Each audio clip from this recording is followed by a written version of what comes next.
بسم الله الرحمن الرحيم maanta runtii waxaanu halkan sugan nimay gudidii anaa gudida guud gudinka gudida guud iyo garaadka iyo ogaaska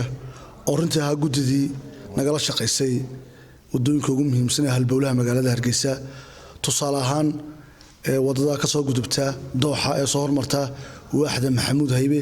ee isku xidha labada degmo Maxamuud Haybe iyo Maxamed Mooge oo runtii ay garaadkii ugaaskuba aynu gula suntanayeen ay ragii dhexda u xidhay anagu ka duulayna wadooyinkan hore u sameeynay iyo kuwan soo imikaba ka howlgalayno waxaanu kulan saaka balaaran la qaadanay maayarka ku-xigeenkii xogayaha anagoo markaa wixii tabasho ah ee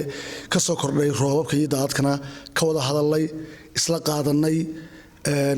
in la dayactiro wixii kulba soo kordha way daadadku iyo roobku waxba soo kordhinayaan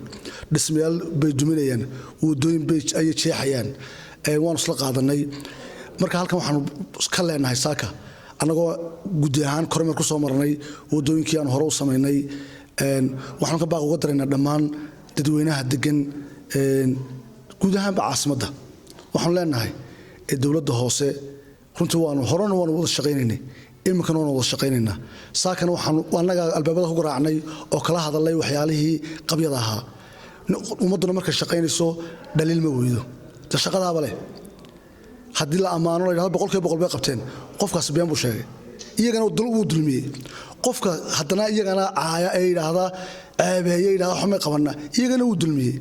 se waxay ku wanaagsantahay wixii dhaliisha ah qofka markaad la joogto si wax loo qabto inaad u sheegto isna waa macsuuq waa bini aadan uu ka aqbalaya weli ma dhicin intaan u tagnay albaabka laga soo xidho la yidhaahdo waxba idinla qaban mayno hadday dhacdo markaasaan shir jarad qabanayna marka taas waxay iga tahay fariin ah war waxa weeyaan waxba la qabtay waxna waa dhinaanayaan wixii dhinaana aynu ula tagno madaxda aynu kala hadalno sida anagu saakan uga hadalnaa ku war waxaasi dhiman waana naga aqbaleen waana wada qabanaynaa hadalkaygu wuxuu daaran yahay marka inagoo isku duuban aynu wax wada qabanno dhaliishuna marna cayb ay noqotaa marna toosin ay noqotaa waxa weeyaan marka inta meel tago aan qof aan waxba ii diidin ama ay dhimin aan kala soo hadlo dawacay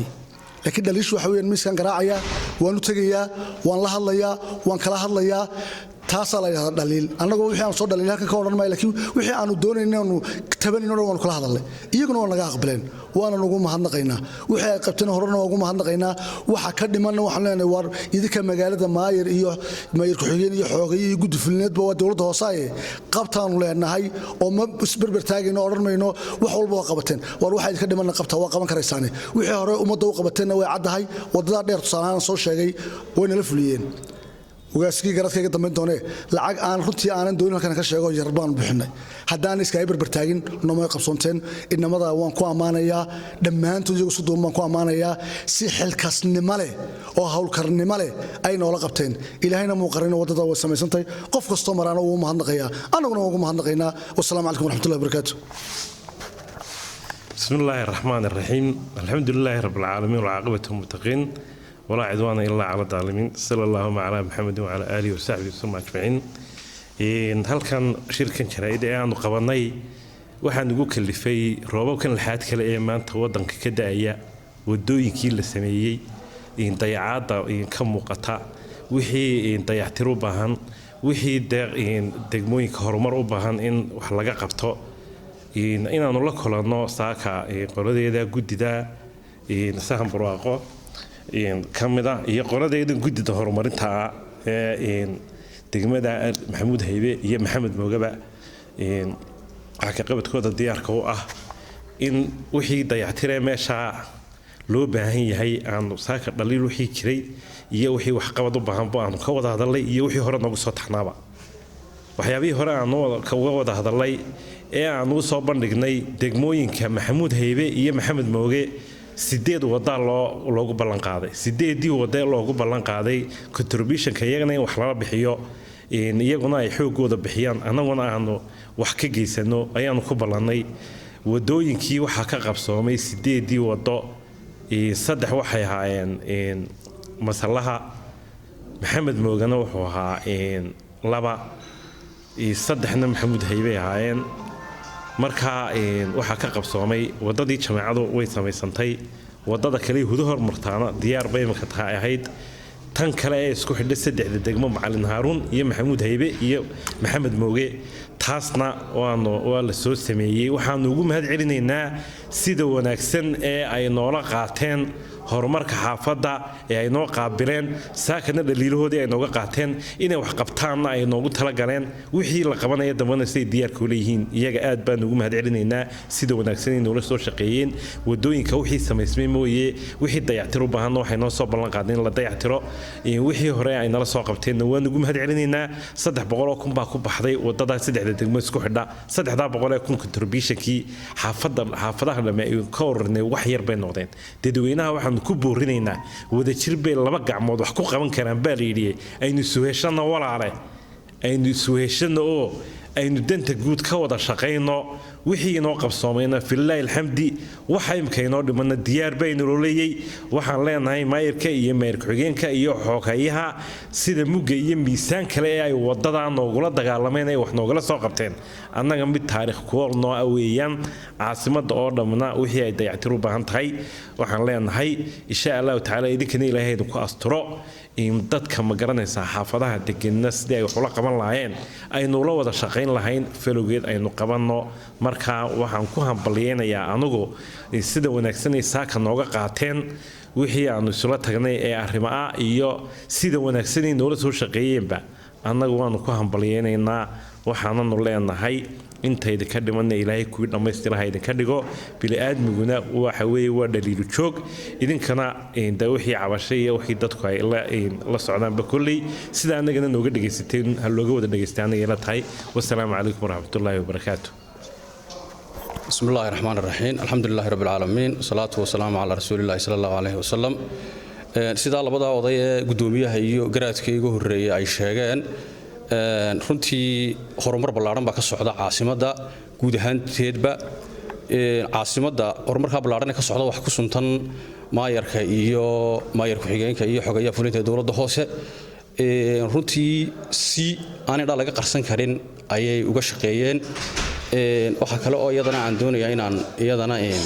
aan iftiimino wadada iyo wadooyinka magaalada Hargeysa khaasatan labada degmo ee Maxamed Mooge iyo Maxamuud Haybe sida odayaashu sheegeen wadooyinkaasi ma suura galeen haddii aanay halbowlaha kaalin adag ugu jirin maayarka iyo maayarka xigeenka iyo xogayuhu runtii deyntii halgan soo galeen iyo intii hadii ilaahay leeyahay aanu campaign ka galay waa la ogaa waa wax qabad runtii miisaan leh oo runtii taariikhiya oo xagga aakhira iyo xagga adduunyada ku wanaagsan marka runtii wax indha laga qarsan kara maaha imikana diyaar bay yihiin caasimadda horumarkeeda guud ahaan degmooyinka Maxamuud Haybe iyo Maxamed Mooge waxna waanu ka qabanay waxna waynu harsan yihiin sida odayaashu sheegeen saaka shirka aanu ballaaran galay annaga ula tagnay runtii horta waxa muhiima oo iyadana sida odayaashu idin sheegeen kaliftay roobkii miisaanka lay magaalada ka daay inaanu bal tacabkii aanu galay kormeerno oo bal waxay wadooyinka daadad ku yeelaan iyo waxa ma aragtay wadooyinkii marka waxaan aad iyo aad ugu mahadnaqayaa wadada quality leh ee sharafta leh ee aadkii aad ka qiimaha badan ee ummadda u sameeyeen waxa kale ay noo ballan qaadeen maanta hadii Allah digaale ka mid yahay hadii Ilaahay leeyahay ay wadooyinka aadka u badan ka mid yihiin halkan waxaan doonayaa inaan uga faa'iideysto bulshada ku dhaqan caasimada khaasatan labada degmo in ay iskarab taagaan horumarka ballaaran ee xaafadda ka socda maayirka xigeenka xogayana ay la shaqeeyaan runtii sida odayaashu sheegeen dhaliishu waxba ma tarto ceebaynta iyo aflagaadada iyo dadkaas sida qaawano hadlaya runtii waxba ma taraan ninka weyn ee sharafta leh ee dadku tuhmayaan waa looga wanaagsan yahay deyntu meelaha istaaga inuu ummadda fadeexadeeyo marka waxaan oran lahaa nimayo aynu wax wada qabsano gamcawada shir bay wax ku gooyaan isku duubnadeen wax ku noqonaynaa ninka madaxdii hadaan dadku la shaqaynin ma shaqaynayo oo runtii wuxuu u baahan yahay garab iyo hiil iyo is-agtaag buu u baahan yahay marka waxaan ku soo ururin lahaa